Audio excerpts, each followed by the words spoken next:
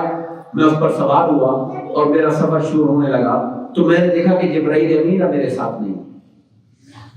میں نے جبرائیل امین سے پوچھا جبرائیل آپ میرے ساتھ کیوں نہیں چل رہے آگے؟ ظاہر ہے کہ ایک آدمی آپ کے پاس بار بار دنیا میں آتا ہو اور آپ کو لے کر آیا ہو، اب سفر ابھی آگے چل رہا ہے اور وہ رک گئے وہاں پر، تو سرکار نے پوچھا آپ کیوں رک گئے؟ اس پہ انہوں نے کہا لو گلو تو انبیاء اللہ طرف تو آقا ہر ایک کا ایک مقام ہے، اس سے آگے وہ جا نہیں سکتا، میرا یہی مقام ہے سدرہ تک جانا، اس سے آگے میری جگہ نہیں ہے، اگر میں انگلی کا ایک پورا بھی آگے بڑھ گیا تو تجلیات الہیہ سے جل کے رابط ہوا۔ انہوں نے وہاں سے الوداع کیا۔ میرے استاد مکرم شیخ الاسلام ڈاکٹر طاہر القادری صاحب اس مقام پر ایک بات سمجھاتے ہیں، کہتے ہیں ہم لوگ دنیا کے اندر ہمارے جو مختلف اسکول آف تھاٹس ہیں، ہم جھگڑوں میں پڑے رہے، کوئی بشریت کی بات کرتا رہا، کوئی نورانیت کی بات کرتا رہا۔ رب کائنات نے تمام انبیاء کی امامت آپ کو عطا فرما کے دنیا والوں کو بتا دیا کہ مسجد اقصی کے اندر ساری بشریت نیچے رہ گئی، میرے مصطفیٰ کا سفر نورانی سے اوپر شروع ہو گیا، اور جب سدرۃ المنتہا پر پہنچے تو نوریوں کا سردار جبرائیل امین جہاں سے آگے جانے کی ہمت اور جرأت نہیں پا رہے تھے، نوریوں کا سردار نیچے رہ گیا، میرے مصطفیٰ سے اوپر چلے گئے۔ تو معلوم یہ ہوا کہ بشریت بھی آقا کی شانوں میں ایک شان ہے، نورانیت بھی آقا کی شانوں میں سے ایک شان ہے۔ حقیقت مصطفیٰ کیا ہے وہ یا خدا جانتا ہے یا مصطفیٰ جانتا ہے۔ جبرائیل امین بلکہ سیدنا صدیق اکبر رضی اللہ تعالیٰ عنہ روایات میں ملتا ہے کہ آقا نامدار نے ایک خاص موقع پر کوئی کیفیت ہوگی، فرمایا یا ابا بکر لم یعرفنی حقیقتا سوا ربی، ابو بکر میری حقیقت کو میرے خدا کے سوا کوئی نہیں جانتا۔ حاضر علی وقار سرکار فرماتے میں آگے چلا، رفرہ مجھے لے کر چلا، اور ایک عالم لامکان کا کوئی فرشتہ تھا وہ بھی میرے ساتھ تھا۔ سفر آگے چلتا رہا، ایک مقام پر میں پہنچا تو میں نے دیکھا کہ فرشتہ میرے ساتھ نہیں، میں تیزی سے اس عالم انوار میں آگے چلا، اور جیسے بندہ ایک ہر طرف نور ہی نور ہو اور وہاں پہ آپ تیزی سے جا رہے ہیں تو پھر انسان رک جاتا ہے، میرے آگے کیا، میرے پیچھے کیا، میرے دائیں بائیں کیا ہے۔ میں تھوڑا سا پریشان ہوا، فکر ہوئی کہ وہ فرشتہ کہاں گیا، وہ رفرف کہاں چلا گیا۔ جب میں اس طرح پریشان اور فکر مند ہو رہا تھا، اس وقت حضرت سیدنا صدیق اکبر کی آواز میں ایک آواز مجھے آئی، اور وہ آواز کیا تھی؟ وہ آواز یہ تھی کہ کف یا محمد ان ربک یصلی، اے محمد آپ کہیں صلی اللہ علیہ وسلم، آپ رک جائیں۔ میں اس نور میں تیزی سے چل رہا تھا، آگے کو بڑھ رہا تھا، مجھے کہا گیا کہ اے محمد آپ ٹھہریے، ان ربک یصلی، آپ کا رب صلاۃ پڑھ رہا ہے۔ آپ کو میں نے دل میں سوچا خدا کیسے نماز پڑھ سکتا ہے؟ ساری کائنات اس کے لیے نماز پڑھتی ہے، وہ کیسے نماز پڑھتا ہے؟ پھر رب کائنات کی بارگاہ سے مجھ پر یہ آیت میرے دل میں اتاری گئی، سنائی گئی کہ ان اللہ و ملائکتہ یصلون علی النبی، بے شک اللہ اور اس کے فرشتے نبی پر درود پڑھتے ہیں۔ تو گویا یہ کہا جا رہا تھا کہ یہاں یہ جو معنی ہے کس یا محمد و ان ربک یصلی، آپ ٹھہریے، آپ کا رب صلاۃ پڑھ رہا ہے، یعنی آپ نے بڑا سفر کیا، اب آپ رک جائیں، آپ کا پروردگار خود آپ پر درود و سلام کا جو گجرہ اور رحمت ہے وہ آپ پر اتار رہا ہے۔ حاضر علی وقار پھر یہ وہ مقام ہے جسے سورہ نجم کہتی ہے ثم دنا، پھر وہ قریب ہوا، فتدلا، پھر وہ قریب ہوا۔ اب یہ سورہ نجم ہے، میں اس کا ترجمہ کر رہا ہوں۔ دنا قریب ہونا، تدلا کا معنی بھی قریب ہونا۔ یہاں اللہ پاک نے ورب ذکر کیا، ان کا جو فاعل ہے، فعل کا جو فاعل ہے وہ ذکر نہیں کیا۔ صبح دنا پھر وہ قریب ہوا، کون قریب ہوا یہ پتہ نہیں۔ فتدلا پھر وہ قریب ہوا، فاعل کا ذکر نہیں ہے۔ اب فاعل کا تعین ہمیں خود کرنا پڑے گا، کیوں کہ یہ وہ سفر تھا جس میں دو ہی ہستیاں ہیں، ایک ذات خدا ہے دوسرے ہمارے آقا حضرت محمد مصطفیٰ صلی اللہ علیہ وسلم۔ اب فاعل کا بھلے ذکر نہیں مگر فعل پھر وہ قریب ہوا، اب قریب ہونے والی کوئی ہستی ہوگی، فتح اللہ پھر وہ قریب ہوا، قریب ہونے والی کوئی ذات ہوگی، تو ظاہر ہے کہ سب سے پہلے سفر قربت کا آغاز حضور نے کیا ہوا تھا، ثم دنا، حضور قریب ہوئے، یہ میں مفسرین کی رائے بیان کر رہا ہوں۔ فتح اللہ، مگر مخلوق کے قربت کی ایک حد ہوتی ہے، فتح اللہ، اور پھر حدیث پاک کے اندر آتا ہے دنا رب العزت، دنا رب العزت الجبار، پھر رب العزت اپنی شان کے مطابق خود قریب ہے، فکان قاب قوسین او ادنا، اور وہ اتنا قریب ہوئے جیسے دو کمانیں ہوتی ہیں بلکہ اس سے بھی زیادہ قریب۔ یہ سفر معراج تھا جس کا بیان قرآن مجید کی یہ جو دو مقامات ہیں، سورہ نجم کا اور سورہ الاسراء بنی اسرائیل 15واں پارہ جہاں سے شروع ہوتا ہے، اور اس کے علاوہ پھر ہم نے احادیث پاک کا بیان، جس کو میں نے پہلے خطبہ جمعہ میں عرض کیا تھا کہ نبی پاک صلی اللہ علیہ وسلم کا سفر معراج کا جو بیان ہے 40 سے زیادہ صحابہ کرام نے کیا، اور تفصیلات کے اندر بعض میں کچھ چیزیں زیادہ ہیں، بعض میں کچھ چیزیں کم ہیں۔ اب یہ اس کی وجہ میں نے آپ کے سامنے رکھ دی تھی، جب کوئی بہت بڑا سیاح اور سیر کرنے والا آتا ہے تو ہر بندے کے ذہن، اس کی سطح، اس کی قابلیت، اس کے شوق کو دیکھ کر، اپنے وقت کو دیکھ کر جتنا چاہتا ہے ان کو بیان کرتا ہے۔ اس لیے بعض لوگوں نے روایات کے اندر جو اختلاف تھا اسے اضطراب سمجھ کر کہا یہ روایتیں ٹھیک نہیں ہیں، بعض لوگوں نے اس کا انکار کر دیا کہ یہ روایات ٹھیک نہیں ہیں، مگر ہمارا اہل سنت والجماعت کا موقف یہ ہے کہ یہ روایات کا اضطراب یا کنٹراڈکشن نہیں، بلکہ یہ سفر کرنے والے کے سفر کے حالات ہیں۔ جب لوگوں نے آ کے بات کی، جس نے بات کی اس کی عقل کے مطابق، اس کے لیول کے مطابق سرکار نے ان باتوں کے ان کو تعلیم دے، اور پھر میں وہ واقعہ آپ کو بیان کر چکا ہوں، غالباً یہاں جمعہ میں بیان کیا ہے یا شب معراج کی شام کی بچے نے بیان کیا کہ سرکار کا واپسی کا سفر ہوا، چھٹے آسمان پر حضرت موسیٰ علیہ السلام سے ملاقات، اور آپ جانتے وقت میرے پاس نہیں ہے، نمازوں کے حوالے سے ذکر ہوا کہ آپ کو اللہ پاک نے کیا تحفے دیے، سرکار نے 50 نمازوں کا ذکر کیا، انہوں نے پھر سرکار کو واپس بھیجا، کم کروائی ہے، اور اس طرح مسلسل کئی دفعہ واپس بھیجنے کے بعد 5 نمازیں اور 1 ماہ کے جو روزے تھے وہ فائنلی آپ کو دیے گئے۔ حضرت موسیٰ علیہ السلام نے پھر التجا کی، آقا پھر جائیے اور کم کروائیے۔ سرکار نے کہا مجھے اپنے پروردگار سے حیا آتی ہے، مجھے شرم آتی ہے کہ اللہ کیا فرمائے گا کہ آپ کی امت 5 نمازوں کو بھی نہیں پڑھ سکتی ہے اور 1 ماہ کے روزے بھی نہیں رکھ سکتی ہے، تو پھر آقا واپس تشریف لے کر نہیں گئے۔ حدیث پاک کے اندر آتا ہے پھر آقا فرماتے واپس آیا اور مسجد حرام کے اندر میں سو گیا، واپسی کے سفر میں آ کر پھر وہیں آ کے میں لیٹ گیا، اور جب اگلے دن صبح ہوئی سرکار نے اپنے گھر والوں کو بتایا کہ اس طرح اس رات میں مجھے معراج کا سفر نصیب ہوا۔ اب گھر والے سمجھ گئے کہ یہ بات کافروں کے ساتھ کی گئی تو ٹھٹھا اور مذاق کریں گے، سرکار کا مذاق اڑائیں گے۔ انہوں نے منع کیا کہ آپ یہ کفار کے سامنے بیان نہ کیجیے گا، مگر یہ تو اللہ پاک کی طرف سے سرکار کو ایک خاص عطا تھی، معجزہ تھا، سرکار نے کفار کے مجمع کے سامنے بیان کہ رات میں مسجد حرام سے مسجد اقصی تک گیا تھا۔ آسمانوں والی بات تو تک نہ کی، مگر جو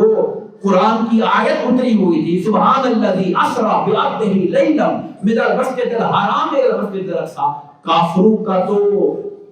کافروں کے تو باتوں کے لیے منہ کھلوانے کے لیے اتنی بات ہی کافی تھی کہ میں رات کو مسجد حرام سے مسجد اقصی تک گیا، اس پر شور پڑ گیا۔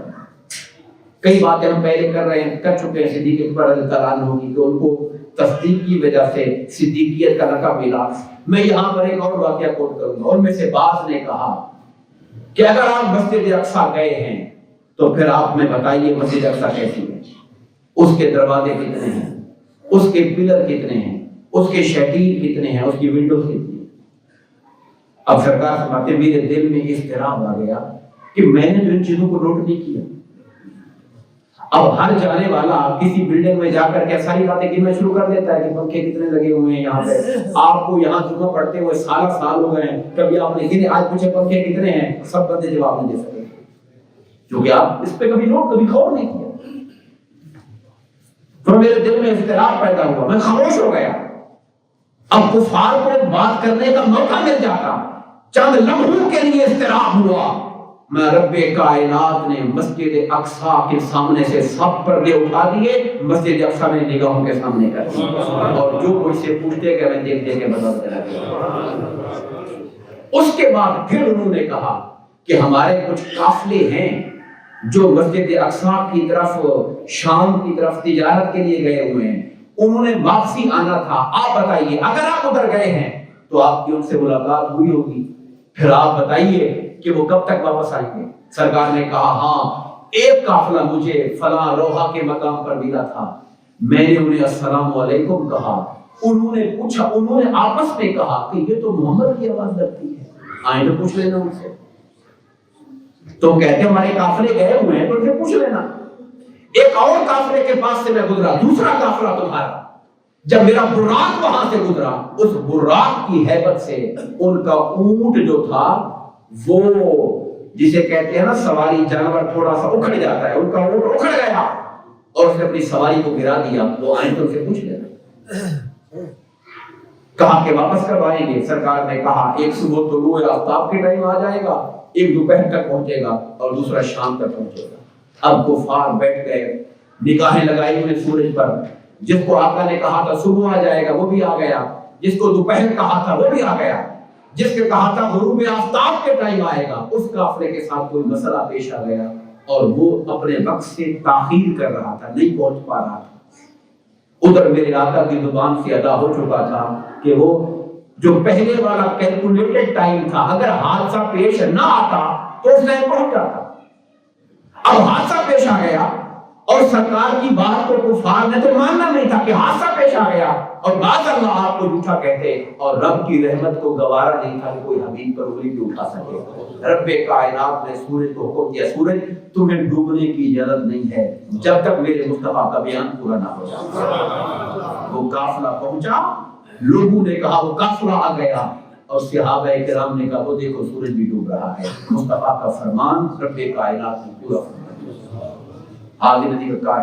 یہ عاجلانہ مختصر سا طالب علمانہ بیان تھا جو میں نے معراج پاک کے حوالے سے چاہا کہ پوری ترتیب کے ساتھ آپ کے ساتھ رکھا جائے. دعا ہے کہ رب العزت